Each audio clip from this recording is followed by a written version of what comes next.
Teachers அனைவருக்கும் வணக்கம். இன்னைக்கு நம்ம என்ன வீடியோ பார்க்க போறோம்னு பார்த்தீங்கன்னா, பிப்ரவரி 3, 2023 அன்னைக்கு நடந்த பேப்பர் 2 மேக்ஸ் சயின்ஸ் சப்ஜெக்ட்ல இருக்கக்கூடிய பேப்பர் 2 கொஸ்டின் பேப்பர் தான். இதில் நம்ம இங்கிலீஷ் கொஸ்டின் பேப்பர் தான் பார்க்க போகிறோம். இங்கிலீஷில் வரக்கூடிய அந்த 30 வினாக்களுக்கும் விடைகளும், அப்புறம் அது எங்கேருந்து கேட்டிருக்காங்க அப்படிங்கிற தகவலும் நம்ம இந்த வீடியோவில் பார்க்க போகிறோம். கிராமர்ஸும் எக்ஸ்பிளைன் பண்ணுறேன், கூடவே பார்த்துக்குங்க. ஸோ ஓகே, அதுக்கு முன்னாடி வந்து எல்லாருக்கும் ஆல் தி பெஸ்ட். ஏன்னா இன்னும் ஒரு 10 டேஸில் வந்து டெட் எக்ஸாம் நடக்க போகுது. ஹால் டிக்கெட் விட்டாங்க. டிஆர்பி வெப்சைட்டில் பார்த்துருப்பீங்க, டவுன்லோட் பண்ணியிருப்பீங்கன்னு நம்புகிறேன்.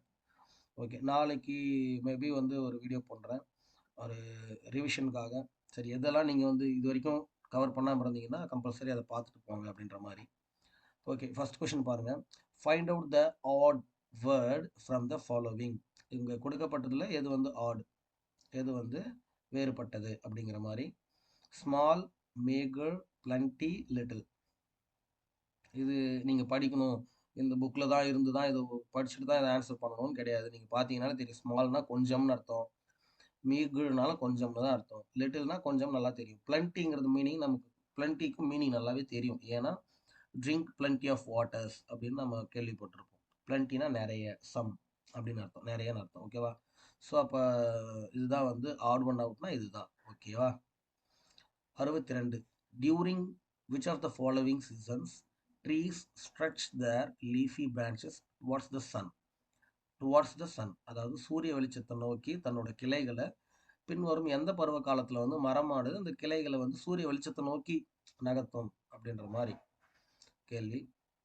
ஆட்டம், ஆட்டம்னா வந்து ஃபால்னு சொல்லுவோம் இல்லையா, இலையுதிர் காலம். ஸோ அப்போ இலைகள்லாம் உதிர்ந்து போயிடும், அந்த டைமில் வளர்ச்சி இருக்காது. ஸ்ப்ரிங்னா உங்களுக்கு தெரியும், வசந்த காலம், எல்லாம் இலைகள் எல்லாம் அதிகபட்சமாக வளரும், அந்த டைமில் கிளைகள் வளருமானா அது சந்தேகம் தான். அடுத்து வின்டர், குளிர்காலத்தில் பார்த்தீங்கன்னா அதிகபட்சமான வளர்ச்சி இருக்காது.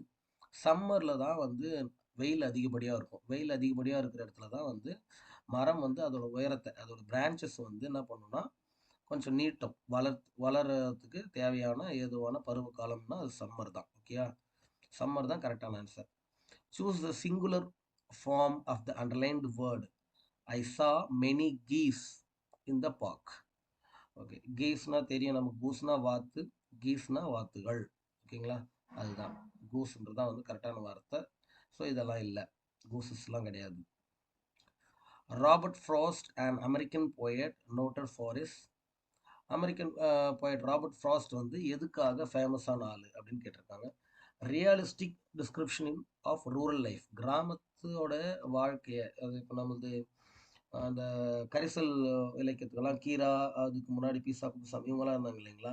ஸோ அந்த மாதிரி இங்கிலீஷில் வந்து இவர் தான் ராபர்ட் ஃப்ராஸ்ட் வந்து அமெரிக்கன் போயிட்டு. அவர் எதுக்கு ஃபேமஸ்னு பார்த்தீங்கன்னா ரியாலிஸ்டிக் டிஸ்கிரிப்ஷன்ஸ், உண்மையாக, அதாவது உண்மையான வாழ்க்கை, யதார்த்தமான வாழ்க்கை சூழல், கிராமப்புறத்தோட யதார்த்தமான வாழ்க்கை சூழலை வந்து விவரிக்கிறதுல அவர் வந்து எக்ஸ்பர்ட் அப்படின்றாங்க. ஓகே, அடுத்து கொஷின்ஸ் பார்க்கலாம்.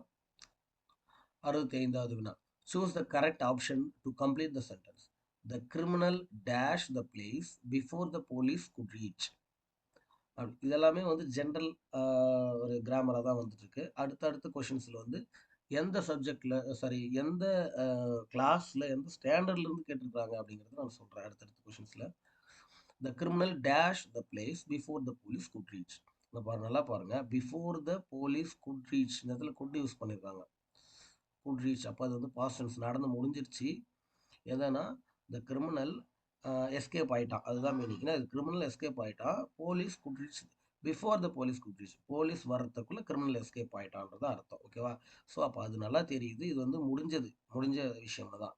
வாஸ் எஸ்கேப்பிங் வருமா அப்படின்னு பார்த்தீங்கன்னா was escaping before the good reach வராது. ஏன்னா இது வந்து பாஸ்ட் டென்ஸில் கண்டினியூஸாக இருக்குது, இது வர வாய்ப்பு இல்லை. அடுத்து பாருங்கள், had escaped. The criminal had escaped, அதாவது ஹேடுனா என்னது, பாஸ்ட் பர்ஃபெக்ட் இல்லையா, செய்து இருந்தான் அப்படின்ற மாதிரி அர்த்தம். செய்திருந்தான்னு அர்த்தம். அப்படின்னா அந்த எஸ்கேப்டு, ஹேட் எஸ்கேப்னா அவன் போயிட்டு இருந்தான், தப்பிச்சு சென்று விட்டு இருந்தான். எப்போ போலீஸ் வரத்துக்குள்ள அவன் தப்பிச்சு போயிட்டு இருந்தான் அப்படிங்கிறது தான் மீனிங். இப்போ இது கரெக்டாக வருது. அதுக்கு அடுத்து பாருங்க, இஸ் எஸ்கேப்பிங், இது வந்து ப்ரெசன்ட் சிம்பிள் கண்டினியூஸில் இருக்குது. ப்ரெசன்ட் கண்டினியூஸ்லி இங்கே ஸ்டேட்மெண்ட்டே இல்லை, அப்போ இது வாய்ப்பே கிடையாது. Will escape, before the criminal will escape the place before the police could reach வராது. போலீஸ் வில் ரீச் இல்லை வந்து போலீஸ் ரீச்னு வந்தால் கூட வில் எஸ்கேப் வரதுக்கு வாய்ப்பு இருக்குது. இந்த குட்டு வந்ததுனால கம்பல்சரி இந்த கேன் குட் இதெல்லாம் வந்து பர்ஃபெக்ட் டென்ஸ். ஆக்சுவலி வந்து கேன் குட் இதெல்லாம் வந்து எதில் வரும்னா பர்ஃபெக்ட் டென்ஸ் தான் ஒரு ஹேஸ் ஹேடு ஹேவு இதெல்லாமே வந்து ப்ரெசன்ட் பர்ஃபெக்ட்டுக்கும் ஹேடு அப்படிங்கிறது வந்து பாஸ்ட் பர்ஃபெக்ட்டுக்கும் நம்ம வந்து யூஸ் பண்ணுற வார்த்தைகள். ஸோ இப்போ இங்கே வந்து குட்டுங்கிறதும் அதே மாதிரி பாஸ்ட் பர்ஃபெக்ட் தான் யூஸ் பண்ணுவோம். அப்போ அதனால் வந்து ஹேட் மட்டும்தான் கரெக்டான ஆன்சராக வரும். ஓகேங்களா? உங்களுக்கு இந்த 12 டென்ஸு அதோட ஆக்டிவ் வாய்ஸ் பேசிவ் வாய்ஸ் ரொம்பலாம் கஷ்டம் கிடையாது, ரொம்ப சிம்பிள் தான். இந்த மாதிரி கிராமர் லெசன் கிளாஸ் யாரும் கேட்கலன்றதால நான் பண்ணல. அந்த இதை ஓரளவுக்கு கொஞ்சம் பார்த்துக்கிட்டிங்கன்னா அந்த 12 டென்ஸ் அதோட ஆக்டிவ் வாய்ஸ் பேசிவ் வாய்ஸில் வந்து பார்த்தீங்கன்னா ஒரு 8 டென்ஸ் தான் வரும். இதை கொஞ்சம் சும்மா அப்படி பார்த்துக்கிட்டிங்கன்னா போதும், ரொம்ப டஃப்பாலாம் இருக்காது, கொஞ்சம் ஈஸியாக இருக்கும் இதுக்கான ஆன்சர் பண்ணுறது.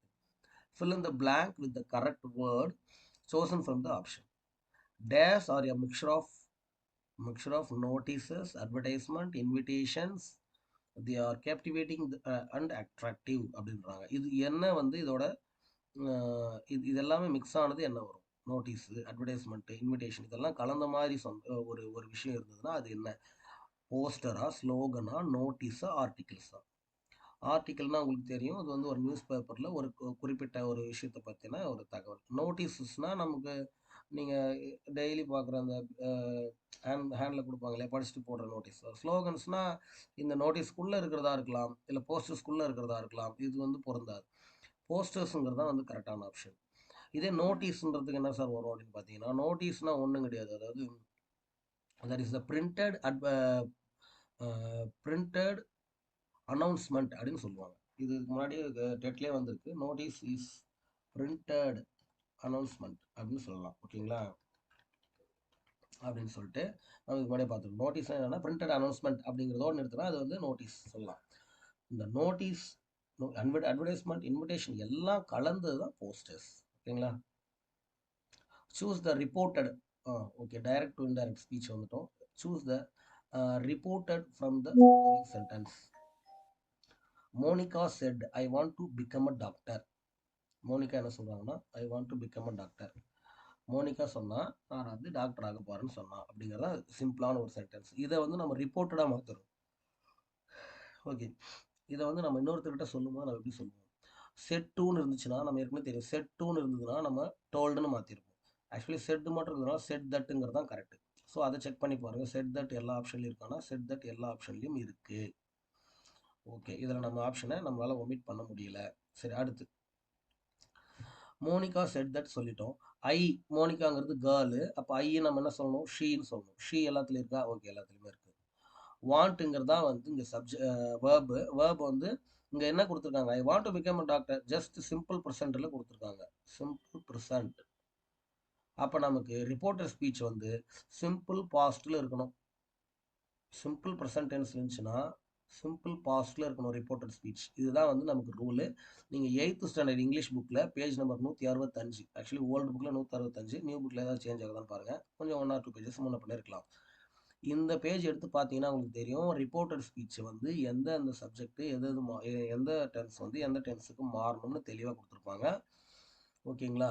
அதில் ஒரு பிரிண்டிங் மிஸ்டேக் இருக்குது. ஓல்டு புக்கில், நியூ புக்கில் கரெக்டாக இருக்கும்னு நினைக்கிறேன். சரி, இப்போ பாருங்கள், Monica said I want to become a doctor அப்படிங்கிறது நம்ம reporter speech direct to indirect ஸ்பீச்சாக மாற்றணும் அப்படின்னா என்ன வரும்னு பார்த்தீங்கன்னா, ஆக்சுவலி அந்த கீழே டென்டேட்டிவ் கீழே என்ன கொடுத்துருக்காங்கன்னா option A, Monica said that she wants, அதாவது ப்ரெசன்ட் சிம்பிள்லேயே கொடுத்துருக்காங்க. இதுவும் ரிப்போர்ட்டட்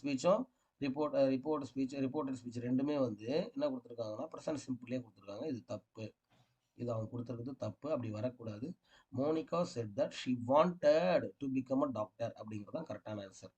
சிம்பிள் ப்ரெசன்ட் வந்து சிம்பிள் பாஸ்ட் டென்ஸாக மாறணும். ப்ரெசன்ட் கண்டினியூஸ்னா பாஸ்ட் கண்டினியூஸாக மாறணும். ப்ரெசன்ட் பர்ஃபெக்ட் வந்து பாஸ்ட் பர்ஃபெக்டாக மாறணும். அந்த மாதிரி சிம்பிள் ப்ரெசன்ட் வந்து சிம்பிள் பாஸ்ட்டாக தான் மாறணும். இதுதான் reporter ஸ்பீச்சுக்கான rule.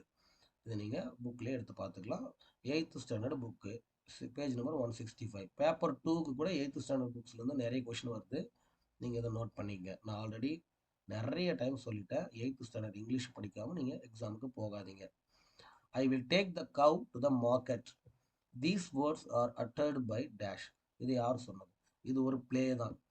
Jack and the bean ஸ்டாக்னு சொல்லிட்டு ஒரு இந்த அதுதான் அந்த பீன்ஸ் அந்த ரொம்ப அளவுக்கு அதிகமாக உயரமாக வளரக்கூடிய அந்த பீன்ஸ் செடிகளை வந்து போட்டு வரும். இந்த மாய கதை ஒன்று வரும் இல்லைங்களா, ஜாக் ஸ்டோரி. ஸோ அந்த ஸ்டோரியிலேருந்து முதல்ல இது வந்து ஸ்டோரியோட டயலாக், இதில் எந்த கேரக்டர் இந்த டயலாகை சொல்லுது அப்படின்னு சொல்லி கேட்டிருக்காங்க. இது எக்ஸாக்டாக வந்து புக்கில் வந்து கரிக்குலம் பேஸ்டு கொஷினு. இதில் வந்து யாரெல்லாம் அந்த பிளேயில் இருப்பாங்கன்னா, ஜாக்கு, ஓல்ட்மேனு, ஜெயண்ட் இருப்பாங்க. ஓகே, நேரட்டர்னு ஒருத்தர் இல்லை அதில். ஆக்சுவலி இருக்காங்களான்னு தெரியல, நீங்கள் பாருங்கள். ஆக்சுவலி ஜாக் தான் சொல்லியிருப்பார். இந்த ஃபஸ்ட்டு சென்டென்ஸே இதுதான், உங்களோட ஃபஸ்ட்டு டயலாகு இந்த தான். ஃபஸ்ட்டு டயலாக்ல தான் கேட்டிருக்காங்க. சார் என்னங்க சார் பிளேலேருந்தெல்லாம் கேட்குறாங்க, நாங்கள் எப்படி ப்ரிப்பேர் பண்ணுறதுன்னா ரொம்ப சிம்பிளுங்க. போயம்லேருந்துனா வரட்டும், இல்லை பிளேலேருந்துனா வரட்டும், அது மெயினில் ஃபஸ்ட் லைன்லேயே இருக்கும். போயமாக இருந்தால் நீங்கள் ஃபஸ்ட் லைனும் ஆத்தரும் படிச்சிங்க. பிளேவாக இருந்தால் அந்த ஃபஸ்ட்டு 3 கேரக்டர் ஃபஸ்ட்டு என்ன பேசுகிறாங்க, இல்லாட்டி அவங்களோட ஃபேமஸாக இருக்கும். ஃபேமஸான டைலாக் என்ன பார்த்தோன்னே தெரிஞ்சிடும். நான் என்ன அந்த கதையோட தொடக்கத்தில் என்ன பண்ணுவேன்னா, அந்த ஜாக்ன்ற பையன் வந்து நான் இந்த மாட்டை எடுத்துகிட்டு போய் மார்க்கெட்டில் விற்றுட்டு காசு எடுத்துகிட்டு வரேன் தான் போவான். வழியில் ஒருத்தர் மந்திரவாதிகிட்ட பார்த்துட்டு அந்த மாட்டை கொடுத்துட்டு அவங்ககிட்ட இருந்து அந்த மேஜிக்கல் பீன்ஸ் வந்து வாங்கிட்டு வருவான். ஸோ இப்போ பார்த்தோன்னே தெரியுது இது ஜாக் தான் சொல்லியிருப்பான்னு சொல்லி. ரொம்ப சிம்பிள் தான். ஓகே, அடுத்து fill in the blank with the suitable homophones. ஹோமோஃபோன்ஸ்னால் உங்களுக்கு தெரியும். ஸோ ஆல்ரெடி சொல்லியிருக்கேன். ஹோமோஃபோன்ஸ்னால் சேம் சவுண்ட் இருக்கணும். ஓகேங்களா, சேம் சவுண்ட் இருக்கணும், மீனிங் வந்து வேறு வேறு இருக்கலாம். அதுதான் வந்து homophones. Okay, we have a short dash between the sessions. we have short breakன்றதான் சொல்கிறாங்க. பிரேக்கு எந்த பிரேக் வரும், இதுவும் பிரேக் தான், இதுவும் பிரேக் தான், இது பிரேக்கு, இது ப்ரோக்கன். ஓகேவா, இப்போ இதில் எது கரெக்டான ஆன்சர்னு பார்த்தீங்கன்னா பார்த்துட்டே இருங்க. பிரேக்னா இது என்ன, நம்ம வண்டிக்கெல்லாம் போடுற பிரேக், தடைன்னு சொல்லுவோம் இல்லையா, அந்த பிரேக். அப்போ இது வராது. We have a short break, தடை அப்படி இல்லை. ஓகேவா, இந்த பிஆர்இஏகேஇ பிரேக், இதுதான் வந்து இடைவேளை. ஓகேங்களா, இதுதான் வந்து பிரேக். இதுதான் உடைக்கிறதுக்கும் இதுதான் மீனிங், உடைத்தல் அப்படின்னு சொல்லுவாங்க, அதுவும் இதுதான். பிரேக் கிடையாது. ப்ரோக்கன்னா உடைச்சிட்டான் அப்படிங்கிறது, அதெல்லாம் இல்லவே இல்லை. ஸோ நமக்கு வந்து பிரேக்குங்கிறது இது வந்து இந்த வண்டிங்களுக்கெல்லாம் அப்ளை பண்ணுற பிரேக்கு. இது வந்து பிரேக்குன்றது இது உடைக்கிறது அல்லது நடுவில் தடுக்கிறது அப்படின்னு அர்த்தம். இதுதான். ஸோ அப்போ இந்த பிரேக் தான் வந்து கரெக்டான ஆன்சர். ஆஃப்டர் தி பிரேக்ன்றாங்க பார்த்தீங்களா டிவி ப்ரோக்ராம்ஸில். ஸோ அது choose the author of the poem sea fever from the options given. Sea ஃபீவருங்கிற போயம் வந்து எங்கே இருக்குன்னு பார்த்தீங்கன்னா 7வது இங்கிலீஷ் புக்கில் டேர்ம் 3ல் பேஜ் நம்பர் 93ல் கொடுத்துருக்காங்க. இந்த சி ஃபீவருங்கிற போயம். ஓகேவா, இந்த பார்த்தீங்கன்னா 7th ஸ்டாண்டர்ட்லேருந்தே வருது. எதுக்கு, பேப்பர் 2க்கே 7th ஸ்டாண்டர்ட்லேருந்து வருது. அப்போ பேப்பர் 1க்கு படிக்கிற நீங்களாம் வந்து 6th 7th 8th புக்கை பார்த்தா போதும். 8th புக்கை முக்கியமாக பார்த்தீங்கன்னா போதும். ஜான் மேஸ்ஃபீல்ட் அப்படிங்கிறது தான் அந்த போயமோட ஆத்தர். 71வது கேள்வி, I can't carry the luggage, என்னால் அந்த லக்கேஜை தூக்கிட்டு போக முடியல dash more, I need dash help, எனக்கு ஹெல்ப் வேணும். ஓகேவா, அப்போது எப்படி வரலாம், I can't carry the luggage any more, more வந்ததுனால எனி போட்டால் கரெக்டாக இருக்கும். சம் மோர்னு நீங்கள் போட முடியாது. ஓகேவா, சம் மோர் இந்த நீர் மோர்லாம் போட முடியாது. என்ன பண்ணலாம், எனி மோர் தான் போட முடியும். ஓகேவா, I can't luggage any more, any more பக்கத்தில் எனி தான் வரும். I need dash help, any help, any ஹெல்ப்புங்கிறது கொஷினாக வேணால் கேட்கலாமே தவிர ஐ நீட் எனி ஹெல்ப்னு சொல்ல முடியாது. ஐ நீட் சம் ஹெல்ப் அப்படி தான் வரும். இது நீங்கள் படித்து பார்த்தீங்கன்னா ஆப்ஷனை படிச்சிங்கனாலும் உங்களுக்கு ஆன்சர் கிடைச்சிது. Luggage is on dash, luggage is on dash platform. இப்போது ஒரு ஸ்டோரி சொல்ல வரும், ஏதோ ஒரு ஸ்டோரி சொல்ல, ஆர்டிகிள்ஸ், இது வந்து ப்ராக்டிக்கல் ஆர்டிகிள்ஸ் கேட்டிருக்காங்க. ஏதோ ஒரு ஸ்டோரி சொல்கிறோம், ஸ்டார்டிங்கில் லக்கேஜ்னு சொல்லலாம். ஓகேங்களா, luggage it contains some clothes. அப்புறம் த லக்கேஜ் செகண்ட் டைம் சொல்லும்போது த லக்கேஜ் வரணும். ஏன்னா ஃபர்ஸ்ட் டைம் வந்து லக்கேஜ் சொல்லலாம், செகண்ட் டைம் த லக்கேஜ் சொல்லலாம்.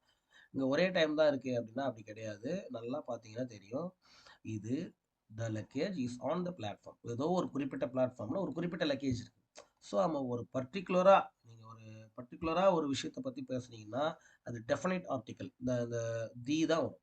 ஓகேங்களா, the luggage is on the platform, அதுதான் correct. Luggage is on a platform வராது. அது ஸ்டார்டிங்கில் எதையோ பற்றி சொல்லும்போது தான் வரும். இது பொதுவாக 19 ஒரு பேராகிராஃபில் ஃபர்ஸ்ட் லைனில் வரலாம். குறிப்பாக ஒரே ஒரு லைன் கொடுத்துருக்காங்கன்னா த லக்கேஜ் த பிளாட்ஃபார்ம்ங்கிறது தான் கரெக்டான ஆர்டிகல்ஸாக இருக்கும். What is the expanded form of the following abbreviation GST? நிறைய நீங்கள் படிக்கணுங்க, இந்த அப்ரிவேஷன்ஸ் எல்லாம் நிறைய படிக்கணும். பேன், பிஏஎன்னா என்ன, ஓகேங்களா, பேன், பிஏஎன்னா பார்மெண்ட் அக்கௌண்ட் நம்பரு, அப்புறம் சிம் சப்ஸ்கிரைபர் இண்டெக்ஸ் மாடியூலா, ஸோ அது, அப்புறம் இந்த நிறைய NMMS, EMIS, education management information system, இந்த மாதிரியெல்லாம் நிறைய நீங்கள் படிக்கணும். இப்போ கூட SIRன்னு சொல்லி நம்ம தேர்தல் ஆணையத்தால் பண்ணிட்டு இருக்காங்க, ஸ்பெஷல் இன்டென்சிவ் ரிவிஷன்னு சொல்லிட்டு. ஸோ இதெல்லாம் இது வரதுக்கு வாய்ப்பு இல்லை, குரூப் எக்ஸாமில் வர வாய்ப்பு இருக்குது. ஸோ இது GST, கூட்ஸ் அண்ட் சர்வீசஸ் டேக்ஸுங்கிறது தான் கரெக்டான ஆன்சர். ஓகே, அடுத்து ஒரு ஏ அல்லது and consist and dash is consist 3 parts of. என்னால் ஒரு டாபிக் இருக்கணும், அதோட சப்போர்ட்டிங் டீட்டெயில்ஸ் இருக்கணும், அது கன்க்ளூடிங் சென்டென்ஸும் இருக்கணும். அப்படின்னா எஸ்ஏவா, பேராகிராஃபா, நெரேஷனா, போயமா. ஓகே, இதில் வந்து எல்லாமே போயமுக்கும் வந்து ஒரு டாபிக் இருக்கும், சப்போர்ட்டிங் டீட்டெயில் இருக்கும், ஆனால் கன்க்ளூடிங் சென்டென்ஸ் இருக்குமானா இருக்காது. ஸோ அப்போ அது இல்லை. நேரேஷனில் டாபிக் வச்சு நேரேஷன் பண்ண மாட்டோம். ஸோ அப்போ அது வாய்ப்பு குறைவு தான். எஸ்ஏங்கிறது வந்து இங்கே பார்த்தீங்கன்னா 3 பார்ட்ஸ், ஜஸ்ட் 3 பார்ட்ஸ் இருக்குமானா கிடையாது. அதில் நம்ம வந்து ஏகப்பட்ட பார்ட்ஸ் கொண்டு போகலாம். ஸோ அதுவும் கிடையாது. 3 பார்ட்ஸ் கம்பல்சரி இருக்கணும். அப்படின்னா டாபிக் சென்டென்ஸ் இருக்கணும், ஒரு சப்போர்ட்டிங் டீட்டெயில் அதில் இருக்கணும், அதில் கன்க்ளூஷன் வரணும். அப்படின்னா பேராகிராஃப் தான் கரெக்டான answer. The Nilgiri mountain train travels through dash. இப்போ நீலகிரி மவுண்டைன்றது வந்து 6th ஸ்டாண்டர்ட் இங்கிலீஷ் புக்கில் பேஜ் நம்பர் 116 இருக்குங்க. ஆக்சுவலி என்ன டேர்ம், ஃபஸ்ட் டேர்மா செகண்ட் டேர்மா தெரியல, நீ செக் பண்ணி பாருங்கள். ஸோ வந்து 6th ஸ்டாண்டர்ட் இங்கிலீஷ் தான் கரெக்டு. அதில் பார்த்தீங்கன்னா நீலகிரி ட்ரெயின், அந்த டாய் ட்ரெயின்ற லெசனில் கொடுத்துருப்பாங்க. நீலகிரி மவுண்டெயினை வந்து அந்த ட்ரெயினை ட்ராவல் பண்ணுறது வந்து 208 சூப்பர்டைன் கர்வ்ஸும் சர்பன்டைன் கர்வ்ஸ் அண்டு 250 பிரிட்ஜஸ், கொஞ்சம் ஜூம் பண்ணிக்கலாம், அண்டு 250 பிரிட்ஜஸ், அது இல்லாமல் 16 டன்னல்ஸ் 26 கிலோமீட்டர்ஸை கவர் பண்ணுது. கூடுதலாக 2 பாயிண்ட் கொடுத்துருக்கேன். சரிங்களா? Write the correct answer. If I had studied, if clause main கிளாஸுங்க, நல்லா பாருங்கள். If clause main clause, if I had studied I would have pass the exam. அதான் கரெக்டு. ஏன் சார், இங்கே பாருங்கள் sir, if clause main clause simple present டென்ஸில் இருக்குது அப்படின்னா அது வந்து வில் ப்ளஸ் இன்ஃபினிட்டிவ் வரும். இன்ஃபினிட்டிவ்னா என்னங்க, ஜெரண்டுனா என்னங்க, நான் ஏற்கனவே சொல்லியிருப்பேன். உதாரணத்துக்கு பாஸ்ன்ற வேர்ப் எடுத்துக்கலாம், பாஸ், இதுதான் வந்து இன்ஃபினிட்டிவ், ஜஸ்ட்டு இன்ஃபினிட்டிவ். ஓகேங்களா? பாசிங்ன்றது ஜெரண்டு, ஐஎன்ஜி போட்டோம்னா ஜெரண்டு. இது நம்ம சின்ன கிளாஸில் படிச்சிருப்போம் 8th 10th. பாசிங் ஐஎன்ஜி வந்ததுன்னா ஜெரண்டு, ஐஎன்ஜி வரலன்னா அது வந்து இன்ஃபினிட்டிவ்னு சொல்லுவோம். இன்ஃபினிட்டிவ். ஓகேவா? அப்போ ஒரு வேர்பாக இருந்ததுன்னா அது வந்து இன்ஃபினிட்டிவ்னு சொல்லிக்கலாம். அதோட கூட வந்து ஐஎன்ஜி சேர்ந்ததுன்னா ஜெரண்டுன்னு சொல்லிக்கலாம். இப்போ புரியுதா? இப்போ சிம்பிள் பர்சன்டில் இருந்துச்சுன்னா அது சிம்பிள் ஃபியூச்சராக மாற்றணும், வில் ப்ளஸ் ஜெரண்டு போட்டுக்கணும். சிம்பிள் பாஸ்ட் இருந்துச்சுன்னா வுட் ப்ளஸ் இன்ஃபினிட்டிவ், வுட் போட்டுக்கணும். பாஸ்ட் பர்ஃபெக்ட் இருந்துச்சுன்னா அதான் பாஸ்ட் பர்ஃபெக்ட் வந்ததுனால நம்ம ஹேவ் போட்டாகணும். வுட்டு ஹேவ் போட்டு பாஸ்ட் பார்ட்டிசிபிள் போடணும். பாஸ்ட் பார்ட்டிசிபிள் போடணும். ஓகேங்களா? பாஸ்ட் பாஸ்ட் பாஸ்ட் பாஸ்ட் சொல்லணும் இல்லையா, அந்த மாதிரி. கிவ் கேவ் கிவன், அப்போ கிவனுங்கிறது தான் வந்து பாஸ்ட் பார்ட்டிசிபிள். அந்த மாதிரி கிவனுங்கிறதுக்கு பதிலாக இந்த இடத்துல பாஸ்ட் தான் வரும். அப்போ என்ன பண்ணலாம், இங்கே பார்த்தோன்னே தெரியும், ஹேட் ஸ்டடிடு, ஹேடுன்னா பாஸ்ட்டு பர்ஃபெக்ட் தெரிஞ்சிச்சு. பாஸ்ட் பர்ஃபெக்ட்னா என்ன வரணுங்க, வுட்டு வரணும், ஹேவ் வரணும், பாஸ்ட் பார்ட்டிசிபிள் வரணும். அப்போ வுட்டு ஹேவ் பாஸ்ட் பார்ட்டிசிபிள்ங்கிறது பாஸ்ங்கிறதோட பாஸ்டு, அதுதான் வந்து பாஸ்ட் பார்ட்டிசிபிள். அப்போ என்ன வரும், பாஸ்ட் பார்ட்டிசிபிள்னும் போது பாஸ்ட் தான் வரும். இதுதான் வந்து கரெக்டான ஆப்ஷன் வந்து A2 தான். ஓகேங்களா? புரிஞ்சிருக்கும்னு நினைக்கிறேன். இது வந்து எங்கே இருக்குது, இந்த கிராமர் எங்கே சார் இருக்குன்னா 8th standard English page number 137 இருக்குது, செக் பண்ணிங்க. Find the blended word for the following. Mechanics, electronics, இது ரெண்டும் சேர்ந்த மாதிரி இருக்கிறதுக்கு பேர் என்னது? மெக்கியோ எலக்ட்ரானிக்ஸா, மெக்லெக்கா, மெக்ட்ரானிக்ஸா, அல்லது இது மிஸ்லனிக்ஸ்னு கொடுத்துக்கிறாங்க. இது வருமானா மெக்ட்ரானிக்ஸ் தான் வரும். சரிங்களா? இந்த மாதிரி காம்பவுண்ட் வேர்ட்ஸ், பிளண்டட் வேர்ட்ஸில் காம்பவுண்ட் வேர்ட்ஸ்னு சொல்லலாம். ஆக்சுவலி இது காம்பவுண்ட் வேர்ட்ஸ் கிடையாது. ஏன்னா காம்பவுண்ட் வேர்ட்ஸ் வந்து பிரிச்சாலே 2 வார்த்தை தனித்தனியாக வரும். உதாரணத்துக்கு கப் போர்ட், ஸ்டார் ஃபிஷ். இங்கே பார்த்தீங்கன்னா ஸ்டார் ஃபிஷ் சேர்த்து ஸ்டார் ஃபிஷ்னு சொன்னோம்னா இது பிரிக்கும் போது இது ஒரு வார்த்தை இது ஒரு வார்த்தையாக வரும். இதுக்கு பேர் காம்பவுண்ட் வேர்ட்ஸ். இதை வந்து இதுலேருந்து பாதி தூக்கி போட்டு ஒரு வார்த்தை கொண்டு வந்தாங்கன்னா அதுதான் பிளண்ட் வேர்ட்ஸ். இதில் பாதி அதில் பாதி எடுத்துக்கிட்டு அது ஒரு நியூ வேர்டை கிரியேட் பண்ணுறாங்க அப்படின்னா அது வந்து நாம் என்ன சொல்லலாம்னு பார்த்தீங்கன்னா பிளண்டட் வேர்ட்ஸ்னு சொல்லிக்கலாம். 78வது கேள்வி. Pick out the meaning of the idiom as busy as a hibernating bear. As busy எப்படி, ஆஸ் பிஸி ஆஸ் இந்த மாதிரி ரொம்ப பிஸியாக, யார் மாதிரி ரொம்ப பிஸியாக, ஹைபர்னேட்டிங் பியர். ஹைபர்னேட்டிங்னா ஆக்சுவலி வந்து வெரி டீப் ஸ்லீப், இந்த குளிர்கால உறக்கம் செல்லும் பார்த்தீங்களா, கரடி வந்து குளிர்காலத்துக்கு ஒரு உறக்கம் போகும். ஸோ அதுக்கு பேர் தான் ஹைபர்னேட்டிங்னு சொல்லுவாங்க. அந்த மாதிரி ரொம்ப பிஸியாக இருக்கிற ஆள். எந்த வேலையும் செய்யாமல் எப்பவுமே பிஸியாக இருக்கிறாள் வடிவேல் மாதிரி. பீயிங் வெரி ஹங்க்ரி, ஸோ அது எக்ஸாக்ட் மீனிங் அப்படி கிடையாது. Putting one self and dangerous பொசிஷன்லாம் கிடையாது. இங்கே பாருங்க, ரிமைனிங் ஐடல், பீயிங் ஐசோசிபிள். ரிமைனிங் ஐடில்னா ஒன்றும் இல்லை. ஐடில்னா வந்து ஸ்டார்டிங், பிகினிங் அல்லது வந்து எதுவுமே செய்யாமல் சும்மா இருக்கிறதுன்னு அர்த்தம். அதுதான் வந்து ஐடில் பொசிஷன் சொன்னோம். ஸோ அப்போ ரிமைனிங் ஐடிலுங்கிறது தான் வந்து ஹைபர்னேட்டிங் பேர். ஆஸ் பிஸியஸ் ஹைபர்னேட்டிங் பேர் அப்படின்னு சொன்னால் யாரை சொல்லலாம்னு பார்த்தீங்கன்னா ரிமைனிங் ஐடில். சும்மா இருக்கிற ஒரு ஆளை பற்றி சொல்லிக்கலாம் நீங்கள் அந்த மாதிரி. Choose the correct syllabification for the given word. Utopia. யூட்டோப்பியாவா? யூட்டோப்பியா. ஓகே. யூட்டோப்பியா. யூட்டோப்பியா. பியா அது தெரியுது. யூட்டோப்பியா. ஸோ அப்போ வந்து 4 syllable. What is the logical sequence for these words? நமக்கு இந்த பட்டர்ஃப்ளையோட லைஃப் சைக்கிள் உங்களுக்கு தெரியும்னு நினைக்கிறேன். ஃபஸ்ட்டு வந்து எக்காக இருக்கும். அதுக்கு அடுத்து வந்து அது வந்து ஒரு கம்பளி பூச்சா மாறும். அதுக்கப்புறம் அது வந்து என்ன ஆகும்? பியூப்பாவா? பியூப்பா அந்த கூட்டு புழுமா இருக்கும். கடைசியாக வந்து பட்டர்ஃப்ளையாக மாறிடும். ஓகேங்களா? இதுதான் பட்டர்ஃப்ளை நம்பிடுங்க. ஓகே. ஸோ ஃபஸ்ட்டு வந்து எக்கு, செகண்ட் வந்து கேட்டர்பில்லர், தேர்டு வந்து பியூப்பா, அடுத்து வந்து பட்டர்ஃப்ளை. அப்படின்னா 2 1 4 3 எங்கே இருக்குது? அடுத்து the pair of words bat belongs to dash. இப்போது நம்ம ஏற்கனவே சொல்லியிருப்போம், பேட்டு சேம் சவுண்டு வந்து ஸ்பெல்லிங் வேறு வந்தால் அது ஹோமோஃபோன்ஸ்னு சொல்லுவோம். இங்கே same sound same spelling, meaning மட்டும் வேறுங்க. அதுக்கு பேர் ஹோமோனிம்ஸ். நீங்கள் சொல்லி பாருங்கள். ஹோமோஃபோன்ஸ்னால் அங்கே எழுதியிருக்க பாருங்கள். சவுண்டு சேமாக இருக்கும், ஸ்பெல்லிங் வேறு இருக்கும், அர்த்தமும் வேறு இருக்கும். அப்படின்னு சொன்னால் அது ஹோமோஃபோன்ஸ். ரெண்டே தான் இருக்கும், ஹோமோஃபோன்ஸ், ஹோமோனிம்ஸ். ஹோமோனிம்ஸ்னால் என்னென்னா சேம் சவுண்ட் சேம் ஸ்பெல்லிங்கு, ஆனால் வந்து மீனிங் மட்டும் வேறு. நம்ம தமிழில் நிறைய வரும் அந்த மாதிரி. பார்த்தீங்கன்னா படின்னு சொன்னால் புக் எடுத்து படின்றதுக்கும் படி தான் சொல்லுவோம், அரிசி அளக்கிறதும் படின்னு தான் சொல்லுவோம், மாடி படியும் படின்னு தான் சொல்லுவோம், அந்த மாதிரி. ஸோ இது போல் இங்கிலீஷில் வந்து ஹோமோனிம்ஸ்னு சொல்கிறோம். அதை நம்ம இப்போ ஒருத்தர் அட்ரஸ் பண்ணுறது, ஒரு வீட்டுக்கு அட்ரஸ் சொல்கிறது. கிரிக்கெட் விளையாடுற பேட்டு, பறக்கிற பேட்டு, இந்த மாதிரி நிறைய சொல்ல முடியும், இங்கிலீஷ்லேயே இருக்குது. இந்த மாதிரி வர்றதுக்கு பேர் தான் ஹோமோனிம்ஸ். புரிஞ்சிருக்கும்னு நினைக்கிறேன்.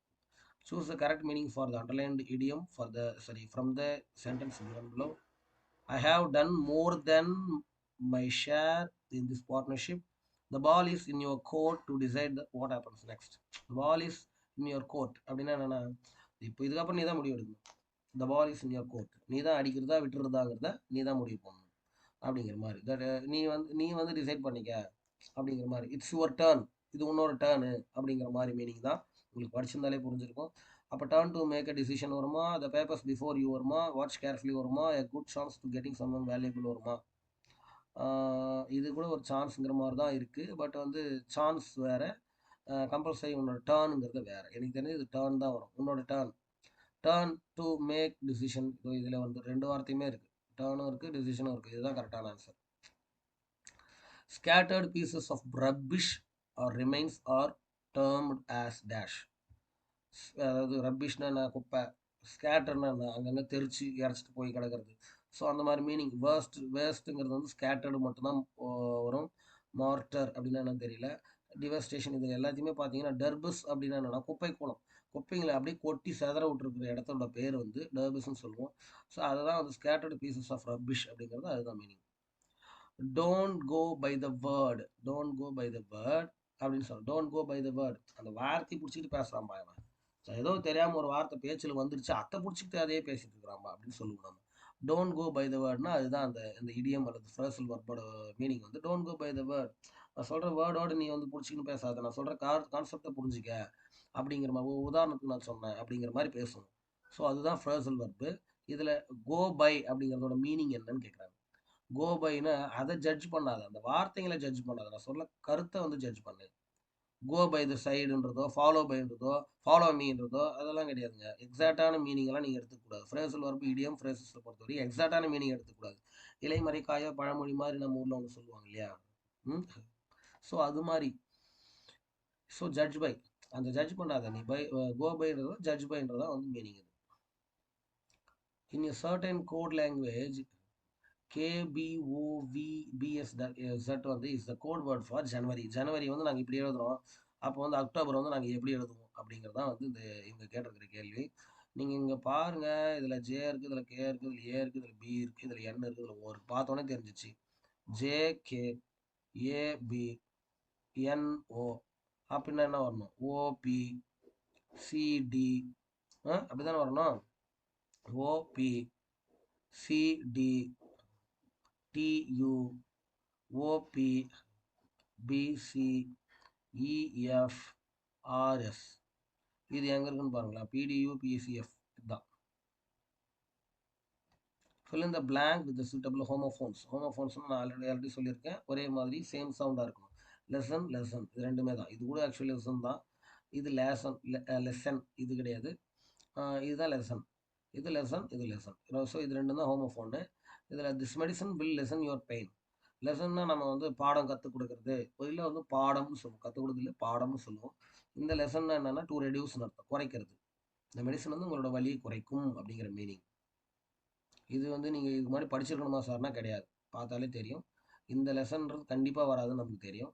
ஸோ இதுலேருந்து லெசன்ன்றதே வந்து இது தப்பாக தான் இருக்குது.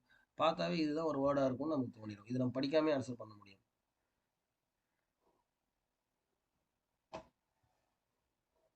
ஓகே, அடுத்து